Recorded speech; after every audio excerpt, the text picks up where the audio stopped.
4 years in the making. Can you sum up what this means to you and to English cricket? To me and to the team and everybody who's been involved over the last 4 years, it means absolutely everything. And the planning, the hard work, the dedication, the commitment, and the little bit of luck today really did get us over the line. It's been an absolutely incredible journey. To everybody around the country and around the world who has followed us and supported us, thank you so much. It's been phenomenal. Right from the very beginning of the tournament, all the way through, regardless of our performance, people believed because we believed. And I'm very thankful for that, and everybody is as well. What do you think, what do you hope that game will have done for the legacy in terms of English cricket in this country participation? I certainly hope participation levels go up or continue to rise. I think the nature in which the game was played today was absolutely outstanding. I commend the Black Caps and Kane. They've been absolutely incredible, hugely admirable team. The spirit, the way they play, the fight they show, and the fact that they've done it for an extremely long time. We're only newcomers to this, and we want to be as consistent as them come the next World Cup with aspirations like that. But to get over the line reaffirms everything that we've done over the last 4 years and justifies it as well. Do you feel quite emotional? I did earlier, yes. I did. I still can't quite believe, that's why I'm carrying it around as much as I can. I can't quite believe that we've got over the line. It's been an extraordinary day. You guys watching, like, the most incredible game of cricket with nothing between the sides. So, you know, sport sometimes is very, very fine margins. I think it was the finest of margins today, and it could have gone either way, but I'm thankful it went ours. And word on Ben Stokes, it's been a tough couple of years for him.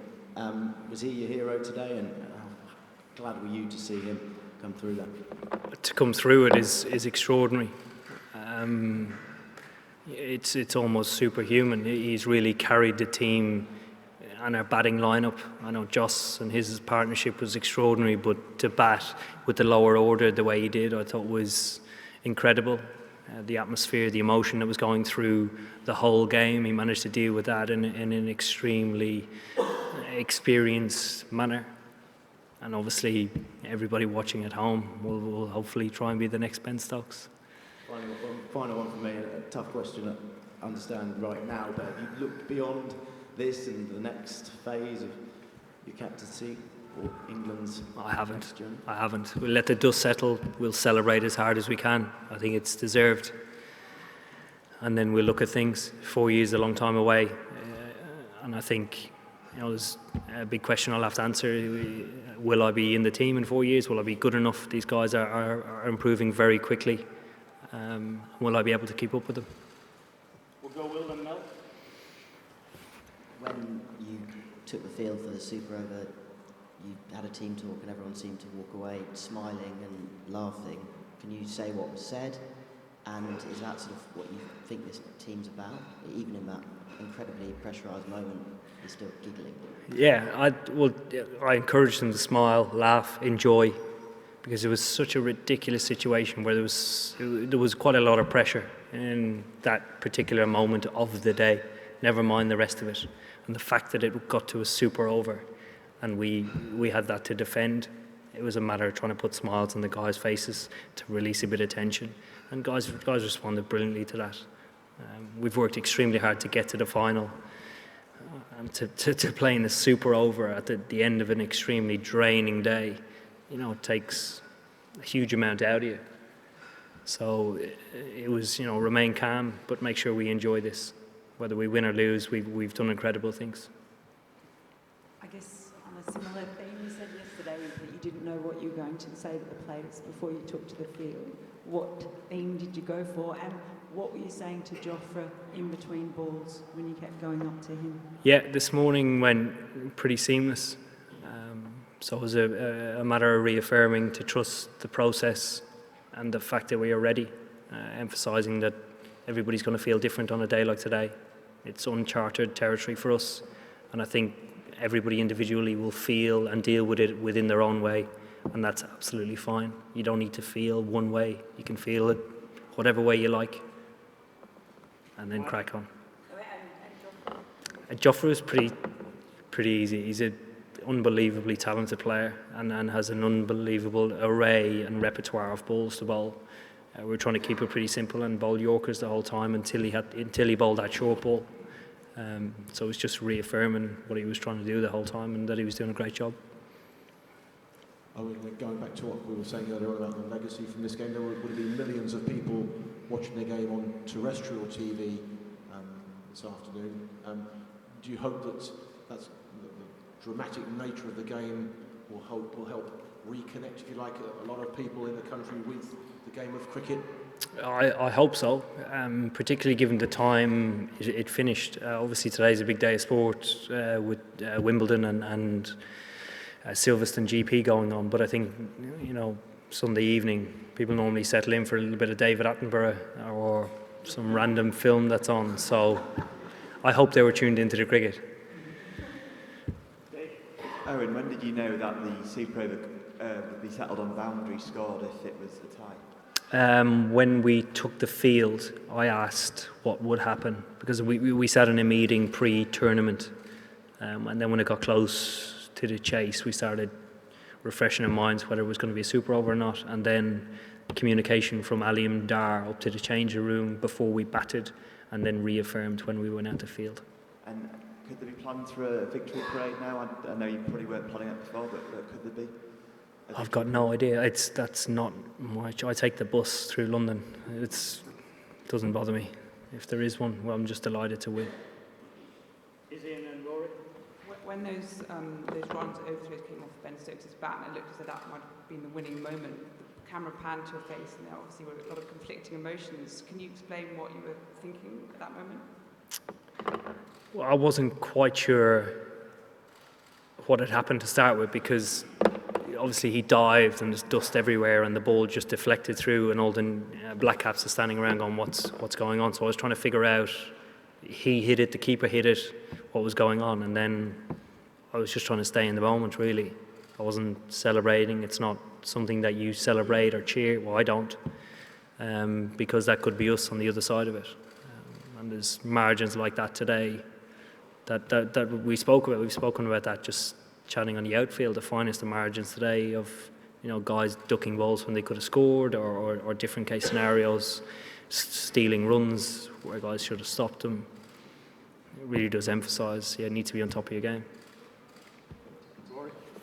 Eoin, can you talk us through how calm or not calm you were in that last half hour, say, when the chaos was unfolding, and in particular as a captain, I guess your most important choice in the end was who to send out as batsman and to give the last over to in the super over, just the clarity of those decisions around. Yeah, probably the last 10 minutes of it were worse than the 20 minutes leading in. Getting that tight and losing a game like that is sometimes the worst. But I think the clarity in the decisions came down to could Ben continue to bat? Did he have the energy to do it? And then the matter of taking into account what end they might choose to bowl from, doing a right and left hand combination, and who was best for that. Are you content that you might be up there now with Bobby Moore and Martin Johnson on the Mount Rushmore? Not at all. There's no Mount Rushmore. Primrose Hill, that's about it. Back in the room, yeah.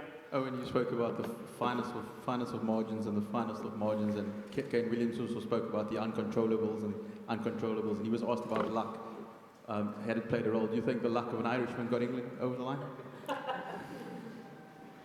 We had Allah with us as well. I spoke to Adil. He said Allah was definitely with us.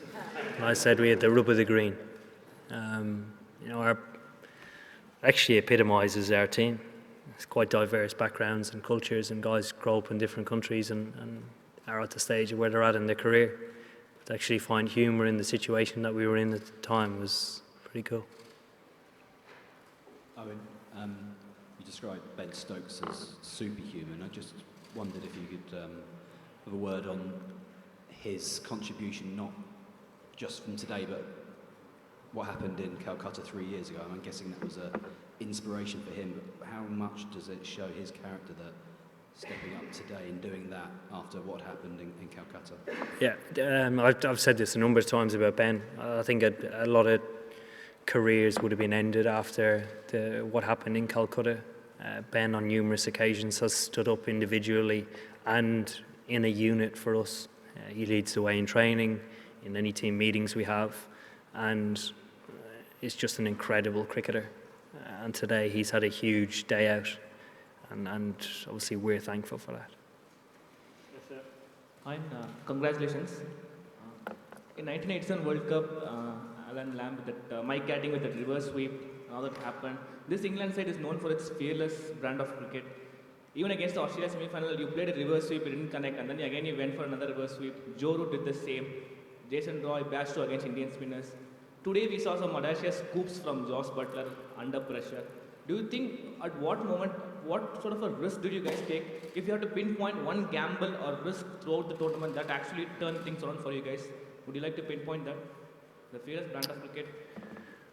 I think the biggest risk for us throughout the tournament is actually not playing an aggressive or positive brand of cricket. That's the biggest risk for us. We did it in one game in particular against Sri Lanka, and it cost us the game. So that would be our biggest risk, not staying true to what we believe works. Yes, sir. Congrats on your victory today. You mentioned many twists and turns throughout the game that could have defined it. In the finish, it was essentially tied twice.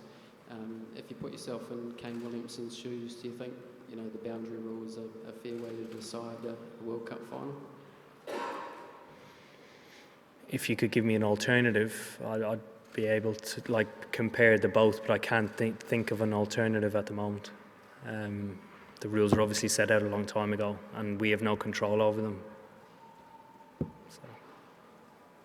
Stefan at the back. We'll take two more after that as well. Eoin, there's a nice story involving George Cohen and Ben Cohen. George played for England's men in the final, Ben in 2003, where George told Ben, there's not many games where your life will change forever. Do you realise that your life has just changed forever, or if not, how long might that take to sink in? I'm not sure it has. I hope it hasn't changed that much. I enjoy my life. I lead quite a quiet one, so I hope it hasn't changed too much. I'd love it to change for everybody else who wants it to change, but I enjoy my life. Take a couple more. Just here on this side, yeah.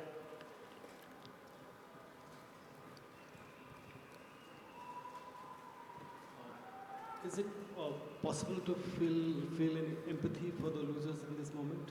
Absolutely, definitely. I think they've been incredible throughout the tournament. I said it before the game and the press conference. They've been actually through a better tournament than we have.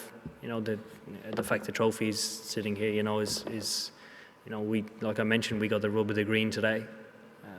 New Zealand throughout the group stages were absolutely outstanding, very consistent, and the semi-final were very ruthless in playing against India. India are an extremely strong team, and I think the most admirable thing is the way that they play their cricket. They consistently perform and compete against the very best, and at different stages throughout the year they are the best, and they do it in a fashion that you'd have no qualms in turning around to your kid and saying, please idolise these guys. They are very admirable. They are. Last question, Scott. Owen, I know your head's very much in this moment and how amazing today was, but obviously it's a big summer for English cricket and there's an Ashes series coming up. The guys who played both formats, how much can today spur them on and give them so much more confidence going into that Test series as well? I think it'll give them a lot of confidence. I think it actually gives them a bit of leeway to get some time off as well, which is quite nice. I think everybody needs it. This tournament has taken a lot out of us as a team, both mentally and physically. And I think energy levels will drop quite quickly unless the guys are looked after. And I'm pretty sure they are going to be looked after. Thank you. Thank you very much. All the best.